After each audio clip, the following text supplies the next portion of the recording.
Aermotor Company of Chicago. A little background and introduction to this little Aermotor engine. The man behind the Aermotor Company was named Laverne Noyes, N-O-Y-E-S. He was a graduate of what became the Iowa State University in Ames, Iowa. Graduated in the first graduating class in 1872. By 1888, he had quite a prosperous business factory in the southwest industrial area of Chicago. And amongst several products, probably the most valuable one that he had was steel windmills. He produced those by the thousands and made him a wealthy man. A windmill relieved the farmer and the rancher of hard labor and freed up time for other chores. But the problem with a windmill is when the wind stops blowing, the blades stop turning and the water stops flowing, and man is back to pumping water by hand. So enter the Aermotor pumping engine. This engine was designed by Laverne Noyes and his chief engineer, a gentleman named Thomas Hawk. They made this engine, designed it to specifically be used with their Aermotor windmill mounted under the windmill. It did have the capability of powering other things. A pulley could be mounted just as I have done on this model here. So it could power other things with the flat belt application here. The one we have in front of us here is a 1/2 scale model of the Aermotor pumping engine. The patent on that in the first production of it was probably in about 1909. This engine is a bit different than several other internal combustion engines, mainly in the fact that it is an 8-cycle engine rather than a 4-cycle engine, and that's determined by this cam right here, how this cam is made. It is air-cooled engine, as you can see here with the air-cooled fans. There's no liquid cooling system. Most air-cooled engines would need a fan to help blow air across the fans to help in cooling the engine.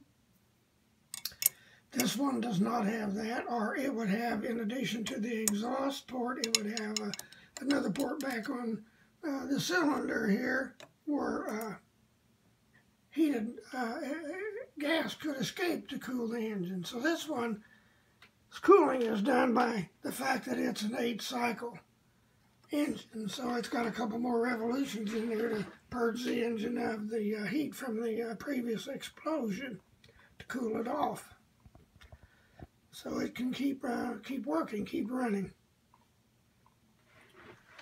The Aermotor is a very simple engine, and it's not only an engine, it's also in effect a gearbox. The last 2 gears over here on the gearbox are simply for application to a pump, and you can set that pump at 3 different stroke levels depending on which bored and tapped hole you would use here in one of the 3 spokes. They're different lengths from the center there of the shaft, so that would make a difference in the length of the pump action. The Aermotor uses a very simple fuel setup. It has a very small fuel container. The idea of that is one would learn about how much fuel one needs to get their water tank or whatever it was they were pumping water to. Go out and fill the tank up, or however much you needed to do your chore. Start the engine up, take off, do other work on the farm or ranch. When the engine has pumped down, used up its fuel, it'll automatically stop running, stop pumping, and hopefully, as you have it figured out and timed right, your water pumping chore would be completed.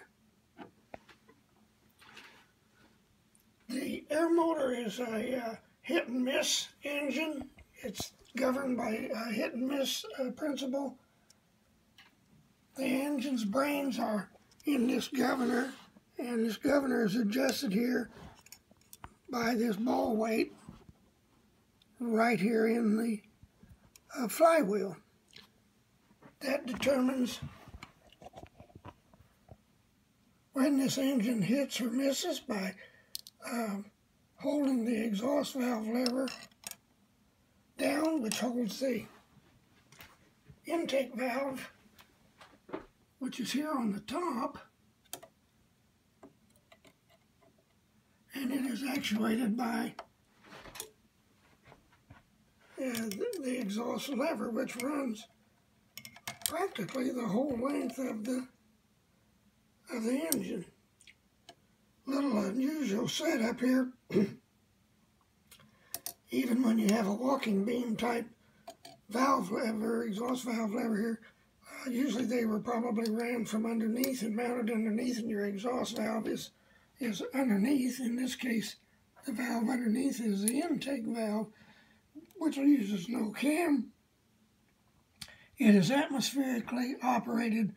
When the piston goes back, goes down the cylinder, it creates a vacuum inside the cylinder here, and that makes the atmospheric intake valve here simply just flutter open long enough to let a mixture of fuel here coming in with air coming in at the intake valve, and that's compressed, that's ignited.